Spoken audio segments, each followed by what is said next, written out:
do with no regret, and that's how profit. I did it again on the hater, man. I don't think they were ready for this one.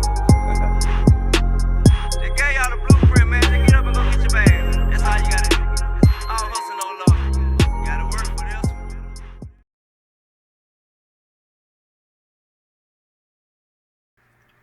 What's up, y'all? It's Ace Boogie coming to you live and direct. So today, I'm really blessed by having this one on the screen first, but today, what I'm gonna do is I'm just gonna go through some screenshots of charts that I have that's just in my charts folder. I'm just gonna analyze what I did good, what I did bad, and whatnot. Just talk about things that I see on the chart in hindsight. So first one up here is LIVC. Yeah, I think this was a great day. I think that was a great day. It ran from like 50 cents to $1. So make 50%. Had like a $1,200, $1,300 position. So that one's pretty dope. Like hour time frame.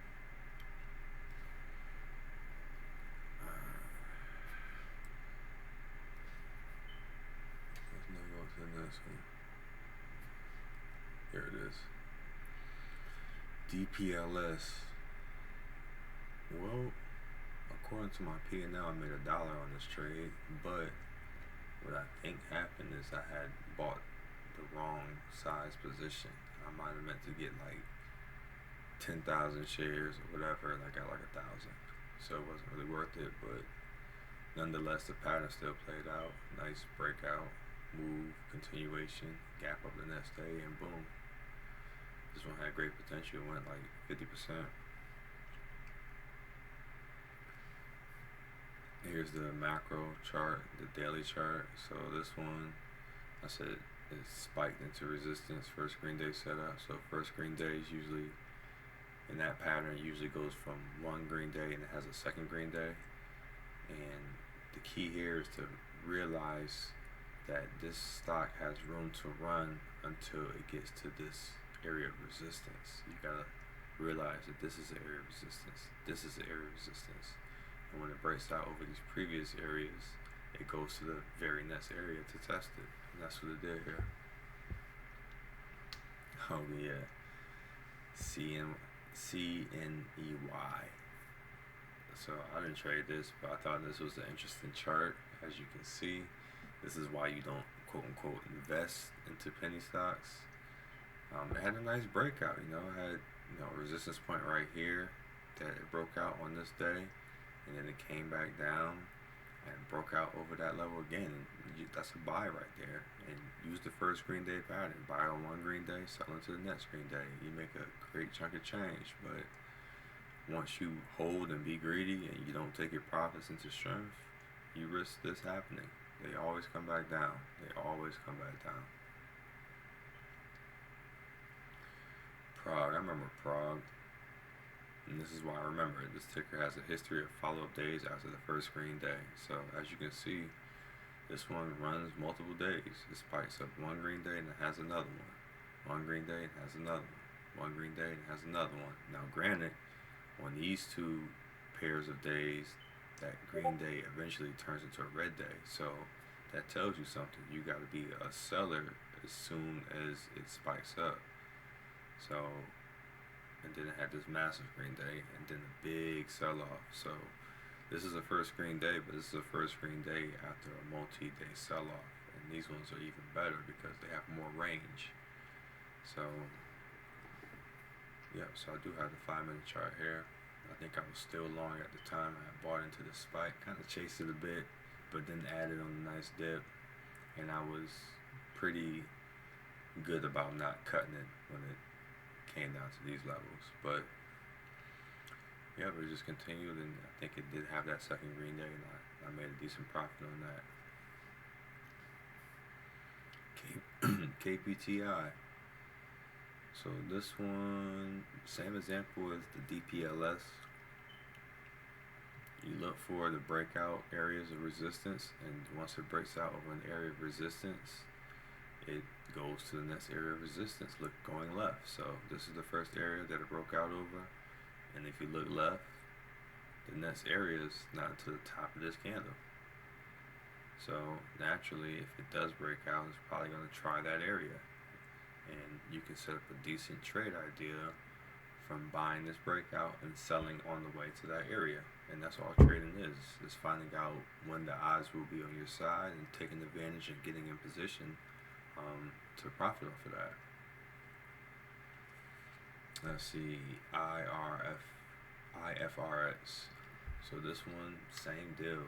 I mean, it's the same thing over and over.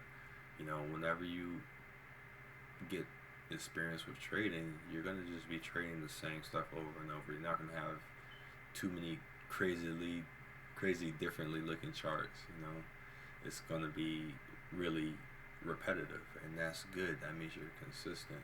You're looking for the same types of trades, and the market is rewarding you for it, ideally. So this one broke out over these levels right here, and I bought shortly after this breakout. Probably bought over the $4 level. You know, the whole dollar levels mean something, and it had room to run to the next resistance area, which happens to be the top of this candle right here. So I bought at 4 and I sold roughly at 5. Always look left on the chart to find potential areas of resistance. Boom, boom, boom. And here's the intraday chart. It had spiked up, came down, dipped down towards the VWAP level. I was buying at the VWAP level. It did down a little bit further, but I was diligent to know to hold it, give us a chance. Excuse me, give it some time.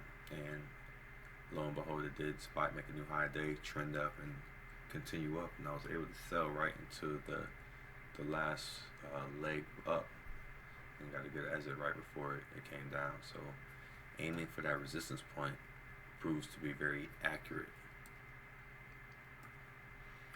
So IRNT, this one was just a spiker. I probably saw a breakout or move over a whole dollar level, like $14, and I thought it had potential given the volume, and it did. And I just sold quickly into strength. I wasn't too quick on. I was really quick on this one just because I had chased this move. If I would have been buying it down here, then yeah, I probably would have sold it. Yeah, I probably would have sold the same spot. I don't know. But the key takeaway is selling to strength. Sell while the stock is still going up. You don't want to be waiting. Now the stock is trending down, and now you're trying to consider, well, should I sell? Should I hold? Will it come back? No, that's when your emotions get involved, and you're not logical anymore. So if you make it a habit of selling into the strength, then you won't have to worry about anything like that. Here's the daily. Same ordeal. It had a breakout over these levels, and it went almost to these levels. So always look left. INN, this one must be a daily chart. Looks like I bought at around $7, $7.25. So it's around $8.70 or so. And yeah, this one was pretty volatile. It went from $2 to $10 in a day. That's a 5x right there. And yeah, I bought after it had a high day breakout and like a double top, and then it pulled back, and I saw that this support held, and bought into this candle right here and sold shortly after the breakout. So it did go higher, but I would have to watch me be up on my position and then be down and negative on my position before that even happens. So think about what that would do to your psychology if you're in the trade. It's better just to sell into strength.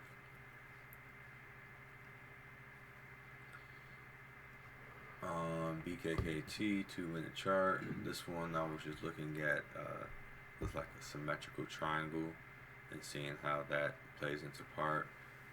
How the symmetrical triangle works is you have descending lower highs. So this is a high, this is a lower high, lower high, lower high, lower high, and then you have ascending higher low. So this is a low, this is a higher low, this is a higher low.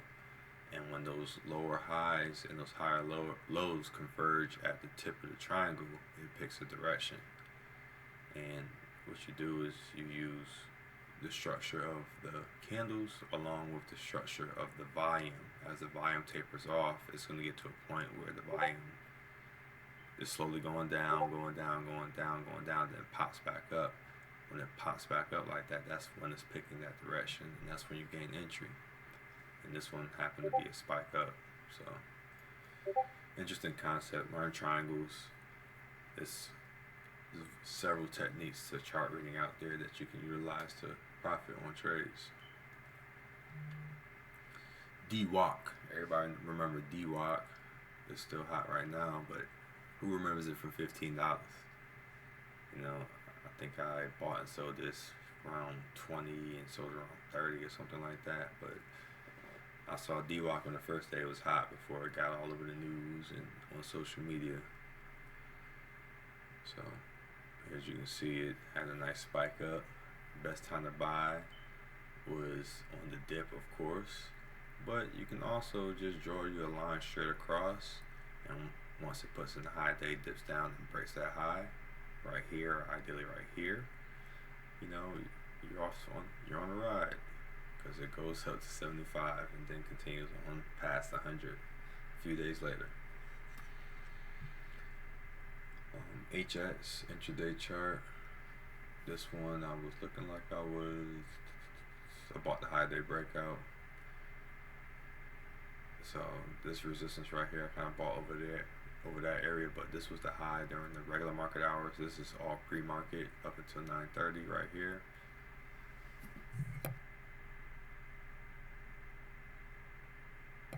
Sorry. Then I bought and sold into that spike. It's a 15-minute chart, so it was 15 minutes on this bar. This one continued higher and even the next day, so plenty on the table for that. So HS, this is the same chart. I was buying it a couple of times. So this is at $12 or so. So that last chart was me buying it up here, but I also bought it on this day and sold on this day. Of course, I didn't know it was going to do all this, but you know, I was able to take advantage of it a couple of times, so I made out good on it, on the name. CEI, this one is a recent runner, and it's probably running right now with oil, but I have a whole synopsis on here. 127 was the pre-market high. Big move happened after the high day breakout over 141. I'm sorry, so 127 was the pre-market high and 125 was support in the morning. I bought near the 125 support. It basically trended higher lows up into that 141 area. Then it kind of went straight up, and I sold into the push until like 170, 160s, banking like 13% on that. It put in a high of 188. And then the next day, I think it went on to break that 188 level, and then eventually went to like $5 on this particular run up, and now it's running back up again. And that was the daily. So this one was a first green day bounce trade.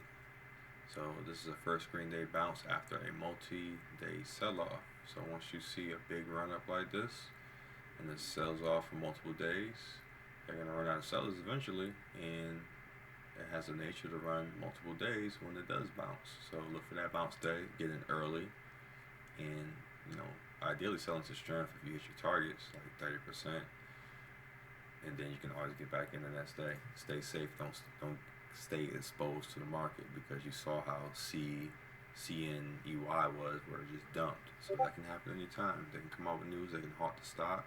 You can't control the external factors. You only can control where you get in and where you get out.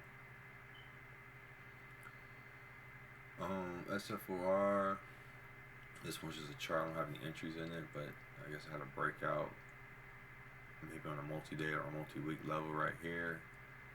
And as you can see, it had a breakout, came back down, confirmed that area, rested on that. This previous breakout resistance area became support, and then it continued. So always look for that structure on breakouts. Yep, boom, there it is. So here's the breakout over 750. and it went to like 10. And as you can see, if you look left and go this way, the resistance is right here. It broke out over all these levels. So the next level of resistance to the left is this one right here. And that's exactly where it almost got to. So when you play these and you see where the resistance is, don't play it exactly to the resistance, because other traders are looking at it the same way.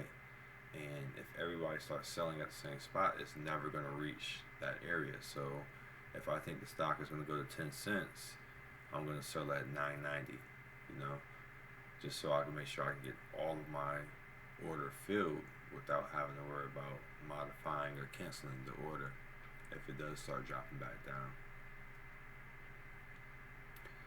APRN, what do I do with this? Perfect example of trading in the range between support and resistance. Yep, so this is another area. This was the breakout over this level, and you look left, you see where it can go, and that's how you formulate trades. So if I say, okay, I'm watching it in the morning, right? Let's say it's at 4:15, or let's say it's at 4:30, right in this area right here where my mouse is. If I see this breakout area that close and it's real early in the morning, let's say it has some good news out or whatnot, I'm gonna say, in my head, hey, if this gets over this level right here, it can go to the next resistance level. Let's see where the next resistance level is. I look to the left, it's up here by $6. Okay, cool. So if I buy at $4.75, or let's say $4.85, and I sell at $6, I can make about, 20, 25, 30%. And if I buy at $4.85 and it doesn't work out, I can just cut it at the support level down here at $4.50. I don't have to lose that much money. It's not going to go far down. It has more room to go further up to hit resistance than it has to drop down to hit support. So the odds and the trade is in my favor. So that's how you need to develop trade ideas. Life, 5-minute chart. Let's see what's happening with this. Breakout through $6 and pull back to confirm perfect breakout structure. So here's the $6 level, this bold line down here, and it had a breakout and pulled back, rested right around the $6 level, and it came up. So breakout structure, breaks through, it comes down, sits on it or sits around it. Remember, these areas can be zones, not points, so it might not be exact. But it came down, rested on it, and continued. Then it went sideways for a little bit. This is some wider consolidation, and then it broke out again. Closed strong, likely gaps up the next day. So I was watching this one after hours.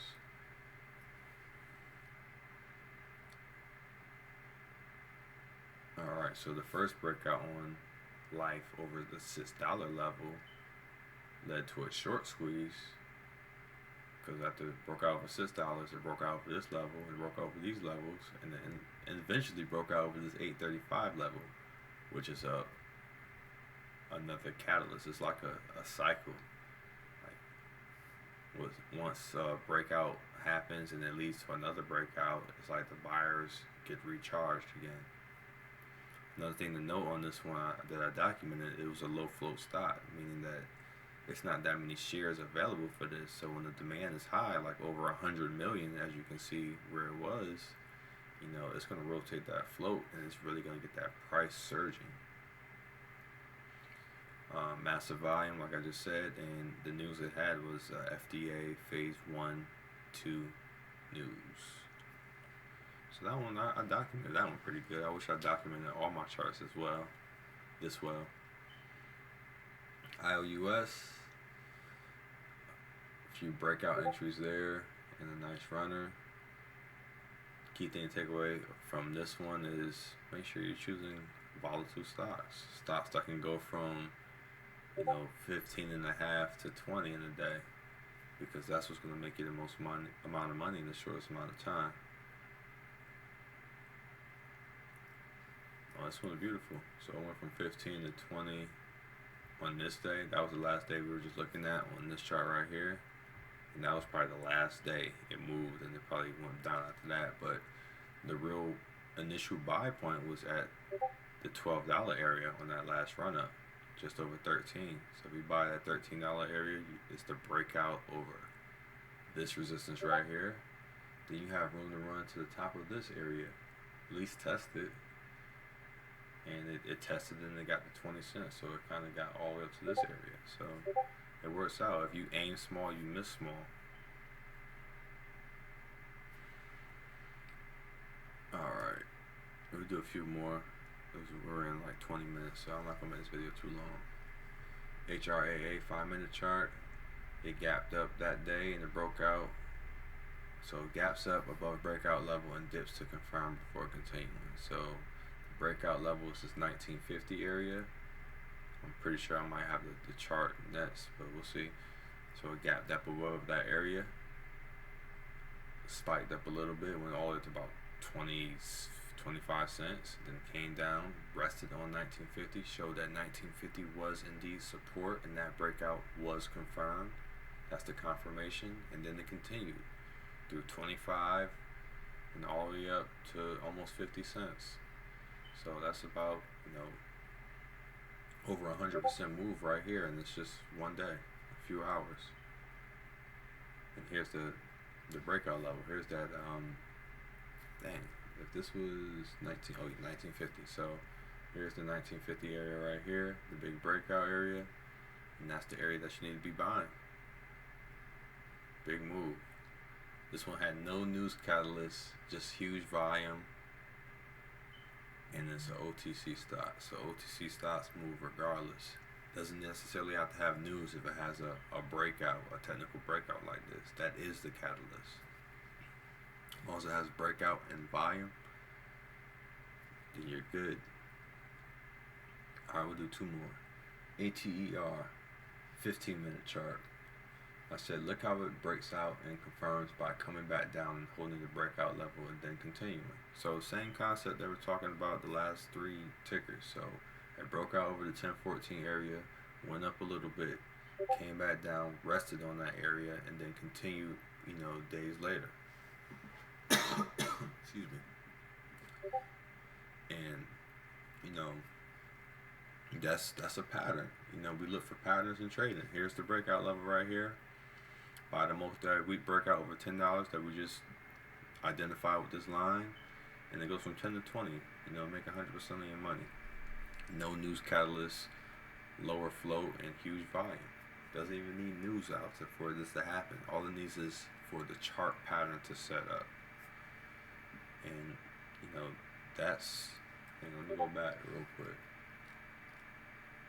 That's the same structure that I document on all my webinars, the same structure that I document in my class. So the stock is itching to get through this level. It finally does get through this level. It pushes up a little bit. It comes back down. It holds the level it just broke out from. That previous resistance becomes new support, and then it continues on. Tell me that this is not the same structure. Tell me that this is not the same structure. So if you can learn how to identify these patterns, which I'm showing you is pretty simple, you know, and you're diligent about finding these, you know, taking the time and actually studying these, then you can make a pretty decent amount of money trading stocks. And that's the only thing I'm trying to illustrate to you today.